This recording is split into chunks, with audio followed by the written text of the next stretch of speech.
সুপ্রভাত বন্ধুরা। আজ 12 জুন শুক্রবার। শুরু করছি চিন্তনের মুখবার্তা। আজকের মুখবার্তার বিশেষ বিশেষ বিভাগগুলি: আন্তর্জাতিক সংবাদ, দেশের সংবাদ, রাজ্যের সংবাদ এবং খেলার সংবাদ। আন্তর্জাতিক সংবাদ। ইরানে নতুন করে হামলার কথা আগেই জানিয়েছিলেন আমেরিকার প্রেসিডেন্ট ডোনাল্ড ট্রাম্প। তা বাতিল করলেন তিনি। কয়েক ঘন্টা আগে ট্রাম্প সেই দেশে নতুন করে হামলার হুঁশিয়ারি দিয়েই রেখেছিলেন। বোমা হামলার হুমকির পাশাপাশি তেল রপ্তানি কেন্দ্রস্থল কার্গো দ্বীপ দখলের ইচ্ছা প্রকাশ করেছিলেন। তবে বৃহস্পতিবার সন্ধ্যায় আলোচনার পর ওই দেশে পূর্ব নির্ধারিত হামলা ও বোমাবর্ষণ বাতিল করার সিদ্ধান্ত নেন ট্রাম্প। একথা তিনি তার সমাজ মাধ্যম ট্রুথ সোশ্যালে জানিয়েছেন। ট্রুথ সোশ্যালে দেওয়া এক পোস্টে ট্রাম্প লেখেন, বিষয়টি নিয়ে ইরানের সর্বোচ্চ নেতৃত্বের সঙ্গে আলোচনা করা হয়েছে। বিবেচনা করার পর আমেরিকার প্রেসিডেন্ট হিসেবে আমি আজ সন্ধ্যায় ইরানের বিরুদ্ধে পূর্ব নির্ধারিত হামলা ও বোমাবর্ষণ বাতিল করছি।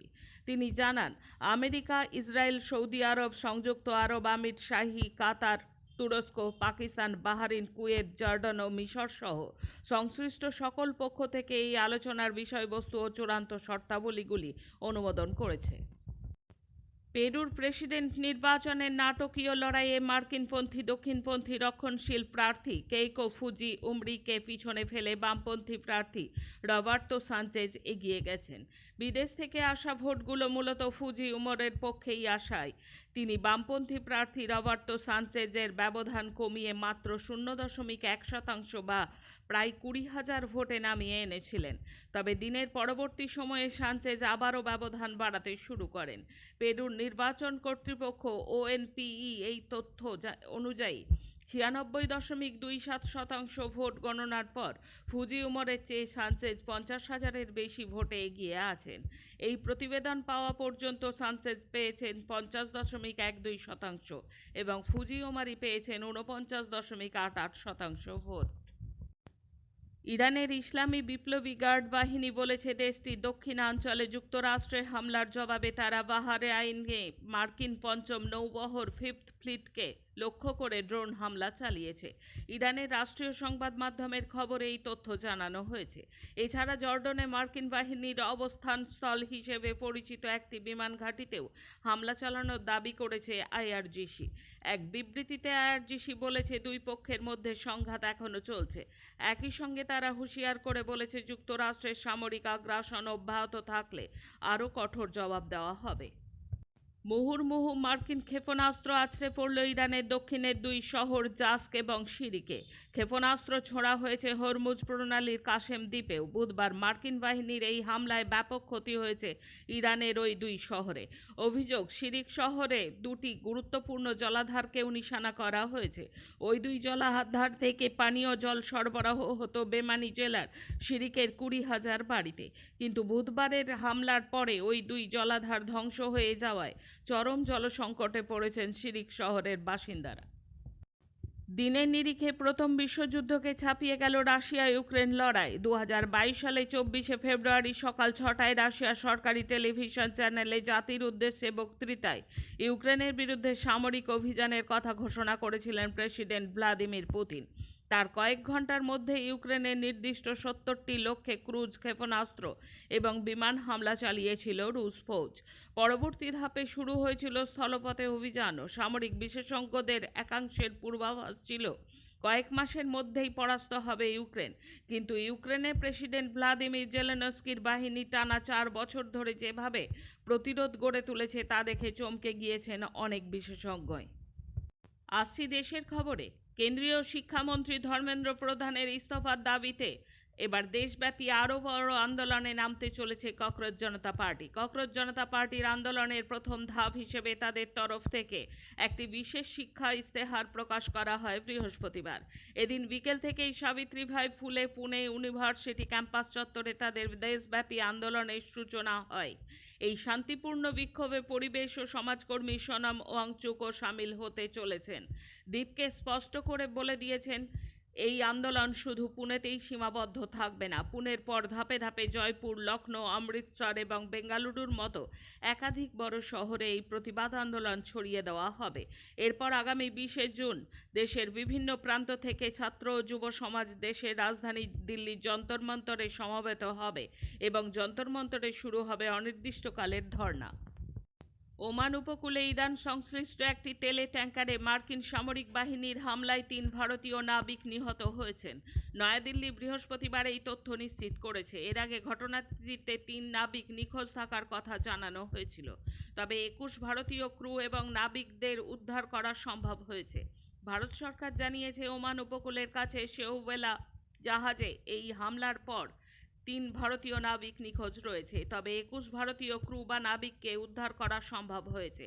ভারত সরকারের পক্ষ থেকে বলা হয়েছে, এই অঞ্চলে বাণিজ্যিক জাহাজ ও বেসামরিক অবকাঠামো লক্ষ্য করে হামলা চালানো অবশ্যই বন্ধ করতে হবে। কিন্তু মার্কিন সেনার এই হামলায় আমেরিকার বিরুদ্ধে একটা কথাও বললেন না মোদি বা মোদির দপ্তর। উপচে পড়া ভিড়ে ট্রাফিক জ্যাম, সমুদ্রপৃষ্ঠ থেকে 8000 মিটার উঁচু হিমালয়ের কোলে। শুধু তাই নয়, আরও অবাক কাণ্ড, আবহাওয়া পরিবর্তনের জেরে হিমালয়ের 7000 মিটার উঁচুতে জলের স্রোত বইছে। ভয়ঙ্কর মনে হলেও 2026 এভারেস্ট অভিযান মরশুম শেষে শেরপাদের অভিজ্ঞতা অন্তত এমনটাই। কেন ট্রাফিক জ্যাম হবে না? হিমালয়ের ডেটাবেস এবং নেপালের পর্যটন মন্ত্রকের প্রাথমিক হিসাব অনুযায়ী এবার প্রি মনসুন মৌসুমে 1010 জন পর্বতারোহী এভারেস্ট জয় করেছেন। জানা গিয়েছে এটাই ছিল সর্বকালীন রেকর্ড। এবারও প্রি মনসুন এভারেস্ট অভিযান মরশুম শুরু হয়েছে এপ্রিলের শুরুতে, শেষ হয়েছে জুনের প্রথম সপ্তাহে। এই মৌসুমে অনেক শেরপা নিজেদের রেকর্ড নিজেরাই ভেঙেছেন। চলতি অর্থবর্ষের প্রথম 2 মাসে 20,000 কোটি টাকার সরকারি সম্পত্তি বিক্রি করেছে কেন্দ্রের বিজেপি সরকার। চলতি অর্থবর্ষ 2026-27-এর জন্য বিলগ্নীকরণ বাবদ লক্ষ্যমাত্রা 25% কাজ হয়ে গিয়েছে এই 2 মাসেই। সরকারি ভাষ্য অনুযায়ী পশ্চিম এশিয়া সংকটের কারণে ভর্তুকির চাপ বাড়ছে কোষাগারে। বিলগ্নীকরণের মতো ব্যয় বহির্ভূত আয়ে জোর দেওয়া হচ্ছে। পশ্চিম এশিয়ার সংকট চাপিয়েছে আমেরিকা এবং ইসরায়েল। এই দুই দেশের বিপক্ষে বিন্দুমাত্র মুখ খোলেনি নরেন্দ্র মোদী সরকার। কিন্তু অপরিশোধিত পেট্রোলিয়াম এবং সারের যোগানের গুরুতর সংকটের কারণে এই যুদ্ধ। জানা গিয়েছে আরও প্রায় 9,337 কোটি টাকা তোলা হয়েছে সম্পদের নগরীকরণ বা মনিটাইজেশন থেকে। এই কৌশলে সরকারি সম্পত্তি বেসরকারি হাতে লিজ দিয়ে অর্থ তোলা হয়। এর মধ্যে কেন্দ্রীয় সার মন্ত্রক বাজেট বরাদ্দের প্রায় দ্বিগুণ ভর্তুকির জন্য আবেদন জানিয়েছে অর্থ মন্ত্রককে। প্রসঙ্গত, কেন্দ্রীয় বাজেটে সারের ভর্তুকির জন্য বরাদ্দ ছিল 1.7 লক্ষ কোটি টাকা।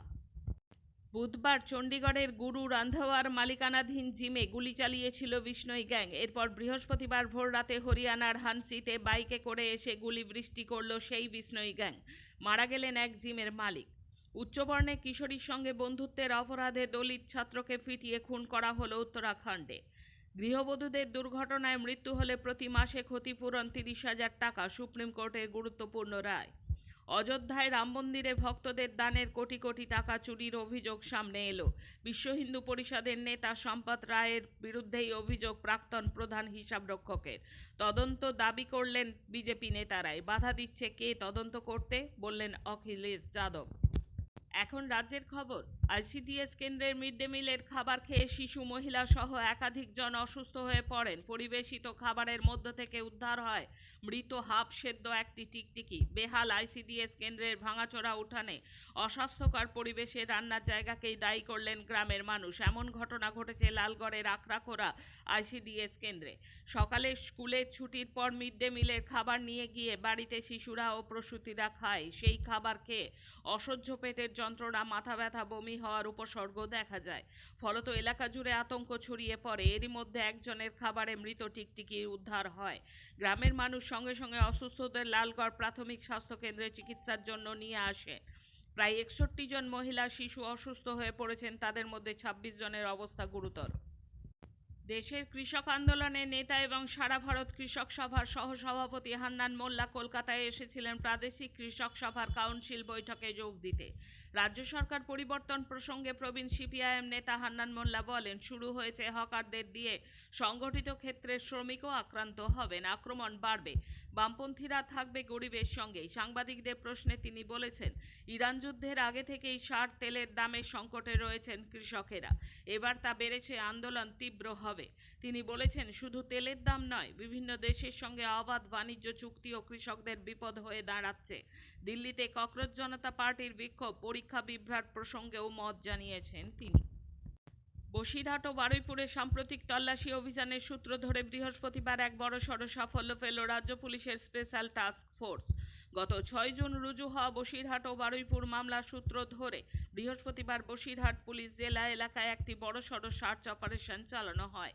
এই তল্লাশি অভিযান চলাকালীন একটি পুকুর থেকে 16টি দীর্ঘ আগ্নেয়াস্ত্র এবং 2345 রাউন্ড কার্তুজ উদ্ধার করা হয়েছে। পুলিশ সূত্রে জানা গেছে, এই মামলায় এখনো পর্যন্ত সর্বমোট 51টি আগ্নেয়াস্ত্র এবং 2750 রাউন্ড কার্তুজ উদ্ধার করা সম্ভব হয়েছে। বিধায়কদের সইজাল তদন্তে ভবানী ভবনে হাজিরা দিতে গেলেন তৃণমূল নেতা অভিষেক ব্যানার্জি। কলকাতা হাইকোর্টের নির্দেশে বৃহস্পতিবার রাজ্য পুলিশের সদর দপ্তরে সিআইডির কাছে হাজিরা দিতে পৌঁছেছেন তিনি। এদিন দুপুরেই কলকাতা হাইকোর্ট নির্দেশ দেয়, সন্ধ্যে 6টার মধ্যে ভবানী ভবনে গিয়ে হাজিরা দিতে হবে অভিষেক ব্যানার্জিকে। তদন্তে সব রকম সহযোগিতা করার নির্দেশ দেওয়া হয়েছিল হাইকোর্টের তরফে। দায়ের অভিযোগ অনুযায়ী অধ্যক্ষকে পাঠানো অভিষেকের চিঠিতে দলের 17 বিধায়কের নাম বড় হরফে লেখা হয়েছে, সই ছিল না। এই অভিযোগের ভিত্তিতেই চলছে তদন্ত। বিধানসভা তৃণমূল পরিষদীয় দলের বিরোধী দলনেতা ও মুখ্য সচেতক নির্বাচনের চিঠি ঘিরেই সইজাল কাণ্ডের তদন্ত শুরু করে সিআইডি। তদন্তের জন্য 3বার হাজিরা দেওয়ার নোটিশ পাঠানো হয়েছিল অভিষেককে, কিন্তু সেই নোটিশের পরিপ্রেক্ষিতে কলকাতা হাইকোর্টে গ্রেপ্তারি থেকে সুরক্ষা চেয়ে তিনি আবেদন করেন। উল্লেখ্য, প্রাক্তন মুখ্যমন্ত্রী মমতা ব্যানার্জির বাড়ি সংলগ্ন তৃণমূলের দপ্তরে তদন্তের জন্য তল্লাশি চালান সিআইডির আধিকারিকেরা। প্রাক্তন তৃণমূল বিধায়ক তথা কীর্তন শিল্পী অদিতি মুন্সির রাজারহাট গোপালপুরের দলীয় কার্যালয় থেকে ত্রাণ সামগ্রী উদ্ধারের অভিযোগকে কেন্দ্র করে চাঞ্চল্য ছড়িয়েছে। বৃহস্পতিবার ওই কার্যালয়ে পৌঁছান রাজারহাট গোপালপুরের বিজেপি বিধায়ক তরুণজ্যোতি তিওয়ারি। তাঁর উপস্থিতিতে অদিতির দলীয় কার্যালয়ে চলল তল্লাশি। শেষে খেলার খবর। এশিয়ান গেমসের জন্য ভারতীয় শুটিং দলে নেতৃত্ব দিচ্ছেন মনু ভাকের। স্কোয়াডের আকার সীমিত থাকার কারণে এনআরএআই দুটি ইভেন্টের বিশেষজ্ঞকে প্রাধান্য দেওয়ায় মনু ভাকের এশিয়ান গেমসে 10 মিটার এয়ার পিস্তল এবং 25 মিটার এয়ার পিস্তল উভয় ইভেন্টেই অংশগ্রহণ করবেন। 4 জোড়া ভাই বিশ্বকাপ খেলবেন আলাদা দেশের জার্সিতে। বিশ্বকাপের মঞ্চে কবে দেখা যেতে পারে ভাইয়ে ভাইয়ে যুযুধান? 2026 সালের উত্তর আমেরিকান বিশ্বকাপে 4 জোড়া ভাই সম্পূর্ণ আলাদা দেশের জার্সিতে খেলছেন। দলবদলের বাধ্যবাধকতা ও পারিবারিক শিকড়ের টানে তারা নিজ নিজ জাতীয় দল বেছে নিয়েছেন। এই 4 জোড়া ভাই হলেন উইলিয়ামস ভাই, দুয়ে ভাই, শটার ভাই, লাকাশেন ববি ভাই। আজকের মুখ্য বার্তা এই পর্যন্ত। নমস্কার।